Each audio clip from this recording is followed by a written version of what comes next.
الحمد للہ رب العالمین والصلاة والسلام علی رسول الامین اما بعد۔ وَإِذْ اور جب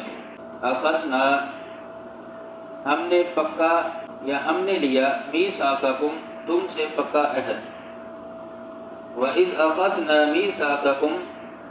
اور جب ہم نے تم سے پختہ عہد لیا۔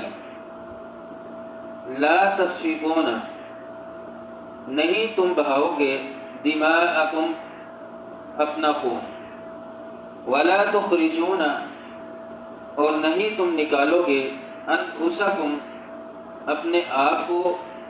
من دیارکم اپنے ہی گھروں سے۔ لا تسفکون دماءکم ولا تخرجون انفسکم من دیارکم نہیں تم خون بہاؤ گے اور نہ ہی تم اپنے آپ کو اپنے ہی گھروں سے نکالو گے۔ ثم پھر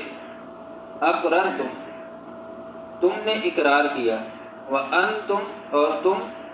تشہدون شاہد ہو یا گواہی دینے والے ہو۔ ثم اقررتم وانتم تشہدون پھر تم نے اقرار کیا اور تم اس پر گواہ بھی ہو۔ بنی اسرائیل کے عہد کا ذکر ہے کہ وَإِذْ أَخَذْنَا مِيثَاقَكُمْ کہ اللہ رب العزت نے جب ان سے پختہ عہد لیا، پکا عہد، دو چیزوں کا اس آیت میں ہے کہ لا تسفکون دماءکم نہیں تم خون بہاؤ گے اپنے آپ کا۔ اپنے آپ کا خون بہانا مراد بنی اسرائیل کا، کہ مسلمان کا خون نہیں بہائے گا۔ مسلمان کا یعنی اپنے کا خون بہانا گویا ایسے ہے جیسے اپنا خون بہانا۔ وَلَا تُخْرِجُونَ أَنفُسَكُم مِّن دِيَارِكُمْ اور نہ ہی تم اپنے آپ کو اپنے ہی گھروں سے نکالو گے۔ گویا ان کو گھروں سے نکالنا گویا اپنے آپ کو گھر سے نکالنا ہے۔ غور کریں اس آیت میں کس قدر ان کو احساس دلایا جا رہا ہے کہ تم نے قتل نہیں کرنا یعنی کسی کا خون نہیں بہانا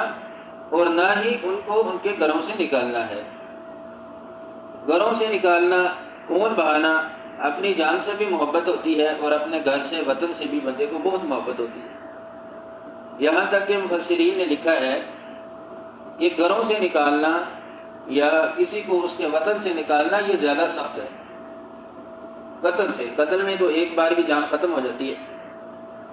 تو یہ بڑا ٹارچر ہے کہ کسی کو گھر سے بے گھر کر دینا، کسی کو وطن سے بے وطن کر دینا۔ پھر فرمایا ثم اقررتم وانتم تشہدون تم نے اقرار کیا اور تم اس پہ گواہ بھی تھے۔ یعنی تین چیزیں کہ میثاقکم تم نے عہد بھی کیا تھا اور پھر تم نے مان بھی لیا کہ ہم ایسا نہیں کریں گے، اور تم نے اس پہ گواہی بھی دی ہے کہ واقعتاً ایسا ہی ہوگا جیسے اللہ کا حکم ہے، لیکن ایسا نہیں ہوا۔ تو بنی اسرائیل کی، یہود کی تاریخ ہمیں معلوم ہونی چاہیے کہ مدینہ میں بھی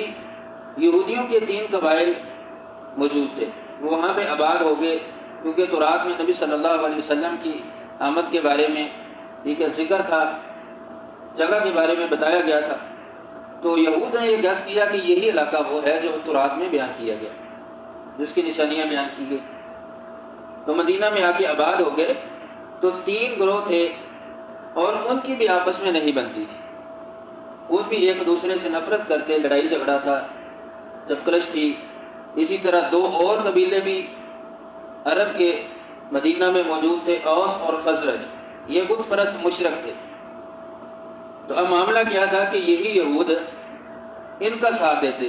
کسی سیاسی مفاد کی خاطر، دنیاوی مفاد کی خاطر، یعنی ان کے ساتھ مل جاتے تھے، ان کا ساتھ دیتے۔ اور آپ صلی اللہ علیہ وسلم کی آمد سے 5 سال قبل جب آپ مدینہ آئے تو ایک بہت بڑی جنگ ہوئی ہے، جنگ بواس، اوس اور خزرج کے درمیان۔ تو یہ یہود کچھ حلیف بن جاتے خزرج کے اور کچھ اوس کے۔ تو پھر اگلی آیت میں اللہ رب العزت نے ان کا ذکر کیا ہے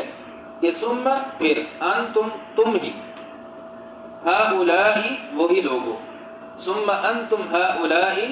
پھر تم ہی وہی لوگ ہو، تقتلون تم قتل کرتے ہو، انفسکم اپنے آپ کو، وتخرجون اور تم نکال دیتے ہو، فریقاً ایک گروہ کو، منکم تم میں سے من دیارہم اپنے ہی گھروں سے، وَتُخْرِجُونَ فَرِيقًا مِّنْكُمْ مِّن دِيَارِهِمْ اور ایک گروہ کو تم اپنے ہی گھروں سے نکال دیتے ہو، تَظَاهَرُونَ پھر تم مدد کرتے ہو ایک دوسرے کی، علیہم ان کے خلاف، بالاسم گناہ کے ساتھ، والعدوان اور ظلم، تَظَاهَرُونَ علیہم بالاسم والعدوان پھر تم گناہ اور ظلم کے ساتھ ایک دوسرے کی مدد کرتے ہو، وَإِن يَأْتُوكُمْ وَإِن اور جب یأتوکم آتے ہیں تمہارے پاس، اسارا قیدی بن کر، تفادوہم تو تم فدیہ دیتے ہو ان کے بارے میں، یعنی انہیں چھڑانے میں، وَإِن يَأْتُوكُمْ اسارا تفادوہم اور جب وہ تمہارے پاس قیدی بن کے آتے ہیں تو تم فدیہ دے کر چھڑا لیتے ہو، وَهُوَ اور حالانکہ محرم حرام کیا گیا تھا، علیکم تم پر، اخراجہم ان کا نکالنا، وَهُوَ محرم علیکم اخراجہم اور حالانکہ ان کا نکالنا تم پر حرام کیا گیا تھا، اَفَتُؤْمِنُونَ کیا تم ایمان لاتے ہو، بِبَعْضِ الْكِتَابِ کتاب کے بعض حصے پر، وَتَكْفُرُونَ اور تم کفر کرتے ہو، بِبَعْضٍ بعض حصے پر، یعنی اَفَتُؤْمِنُونَ بِبَعْضِ الْكِتَابِ وَتَكْفُرُونَ بِبَعْضٍ اور کیا تم کتاب کے بعض حصے پر ایمان لاتے ہو، یعنی اس کو مان لیتے ہو اور بعض کا انکار کر دیتے ہو، فما بس نہیں، جزاء سزا ہے، من اس شخص کی، یفعل جو کرے، ذالک یہ، منکم تم میں سے، فما جزاء من یفعل ذالک منکم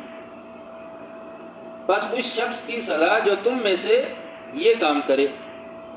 الا مگر خزی رسوائی ہے، فی میں، الحیات الدنیا دنیاوی زندگی میں، یعنی خزی فی الحیات الدنیا اس کے لیے دنیاوی زندگی میں رسوائی ہے، ویوم القیامت اور قیامت کے دن، یردون وہ لٹائے جائیں گے، الی طرف، اشد العذاب سخت عذاب کی طرف، وَيَوْمَ الْقِيَامَةِ يُرَدُّونَ إِلَىٰ أَشَدِّ الْعَذَابِ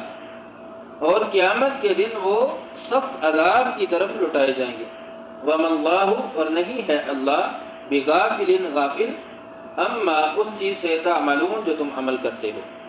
وَمَا اللَّهُ بِغَافِلٍ اما تعملون اور اللہ اس سے غافل نہیں ہے جو تم عمل کرتے ہو۔ اب دیکھیں اس آیت میں اللہ رب العزت نے ان سے 4 قسم کا عہد لیا ہے۔ پہلا کہ تم قتل نہیں کرو گے، دوسرا تم ایک دوسرے کو یعنی ان کے گھروں سے نہیں نکالو گے، تیسرا عہد کہ تم ظلم کے ساتھ ایک دوسرے کی مدد نہیں کرو گے، ظلم پر ایک دوسرے کی مدد نہیں کرو گے، اور تیسرا یہ ہے کہ جب قیدی بن جائے تو فدیہ دے کر اس کو چھڑوا لو گے۔ تو اب انہوں نے کیا کیا، پہلے 3 حکم جو 3 قسم کا عہد تھا اس کو تو انہوں نے بلا دیا، چھوڑ دیا، وہ نہیں مانا، وہ لڑائی بھی کرتے، یعنی اوس اور خزرج کے ساتھ ان کے حلیف بن کے، ظاہری بات ہے کہ جب لڑائی ہوگی، جھگڑا ہوگا، فساد ہوگا، جنگ و جدال ہوگا تو پھر قیدی بھی بنیں گے، سارا کچھ ہوگا، تو پھر جب قیدی بن جاتے تو پھر آخری حکم کو وہ مان لیتے، یعنی وَإِن يَأْتُوكُمْ أُسَارَىٰ تُفَادُوهُمْ جب ان کے پاس قیدی آتے تو پھر فدیہ دیتے، پھر ان کے جو لیڈر علماء تھے وہ پھر کہتے کہ چندہ جمع کرو، پیسے جمع کرو، ہمارے کچھ قیدی بن گئے ہیں، ان کو چھڑوا لیا جائے۔ اب یہ تضاد کیوں ہے، اس کی کیا وجہ تھی؟ اس کی یہی وجہ تھی کہ جو نمائشی مذہبی امور تھے کہ چندہ جمع کر کے ان کو رہا کروانا فدیہ دے کر، تو اس کے لیے وہ باغے باغے پھرتے تھے، اور باقی جو 3 اللہ کے حکم تھے، پہلے 3 عہد تھے، ان کو انہوں نے چھوڑ دیا، یعنی اس کام کے لیے وہ بھاگ رہے تھے جس میں ظاہری ان کی تشہیر ہو رہی تھی، نمائش تھی، تو اس کے لیے وہ کام کرتے تھے۔ تو اللہ رب العزت نے پھر فرمایا کہ وَهُوَ مُحَرَّمٌ عَلَيْكُمْ إِخْرَاجُهُمْ حالانکہ اللہ نے حرام کر دیا تھا کہ تم ان کو ان کے گھروں سے نکالتے، تو تم نے تو پہلے ہی اللہ کی نافرمانی کی ہے، اور اللہ کی باتوں میں سے، احکامات میں سے، کتاب میں سے بعض حصے کو مان لیا ہے، بعض کو چھوڑ دیا ہے، یعنی کچھ کو مان لیا، کچھ کو چھوڑ دیا۔ مانا کیا تھا کہ فدیہ دے کر قیدیوں کو رہا کروانا، اور جو چھوڑا تھا وہ پہلے 3 حکم، وہ قتل بھی کر رہے تھے، گھروں سے بھی نکال رہے تھے، ظلم کے ساتھ ایک دوسرے کا ساتھ بھی دے رہے تھے۔ پھر اللہ رب العزت نے فرمایا جو ایسا کرے گا کہ اللہ کے احکامات میں سے بعض کو مان لے گا، بعض کو چھوڑ دے گا اپنی مرضی سے، فرمایا فما جزاء من يفعل ذلك منكم الا خزي في الحیاۃ الدنیا، تو پھر اس کے لیے دنیا میں رسوائی ہے، وَيَوْمَ الْقِيَامَةِ يُرَدُّونَ إِلَىٰ أَشَدِّ الْعَذَابِ، اور آخرت میں ان کے لیے سخت عذاب ہے، اور اللہ ان کے اعمال سے غافل نہیں ہے۔ تو اب اس آیت میں جو بات ہمیں سمجھ آئی ہے کہ قتل کرنا کسی کو یہ بہت بڑا ظلم ہے، یہ ہر دور میں اللہ رب العزت نے اس کو حرام کر دیا کہ کسی جان کو ضائع نہ کیا جائے۔ پھر کسی کو اس کے گھر سے نکالنا، قومی سطح پہ ہو یا انفرادی طور پہ ہو، یہ بھی ظلم ہے۔ اور تیسری چیز کہ گناہ پر کسی کا ساتھ دینا، ظلم پر کسی کا ساتھ دینا، ویسے اپنے آپ کو بڑا کرو، عزت کماؤ، جو مرضی کرو، لیکن ظلم پر کسی کا ساتھ نہیں، کسی کے ساتھ زیادتی نہیں ہونی چاہیے، اس سے منع کیا۔ اور چوتھی چیز کہ بیان کیا گیا کہ قیدیوں کو رہا کروانا، وہ صرف یہی حکم مانتے تھے، حالانکہ یہ بھی اللہ کا حکم تھا، باقی بھی اللہ کے حکم تھا، اور ایک حکم کو مان لینا، کچھ کو مان لینا، کچھ کو چھوڑ دینا، تو گویا کہ یہ ایسے ہی ہے اللہ رب العزت کے ہاں جیسے اس نے اللہ کے کسی حکم کو نہیں مانا۔ دیکھیے وہ مان بھی رہے تھے تو پھر بھی اللہ رب العزت نے کہا کہ دنیا میں رسوائی ہے اور آخرت میں سخت عذاب ہے۔ کیوں؟ وجہ کیا تھی؟ یہی وجہ تھی کہ کچھ کو مان رہے تھے، کچھ کو چھوڑ رہے تھے۔ تو اللہ رب العزت ہمیں باعمل مسلمان بنائے۔ وآخر دعوانا ان الحمد للہ۔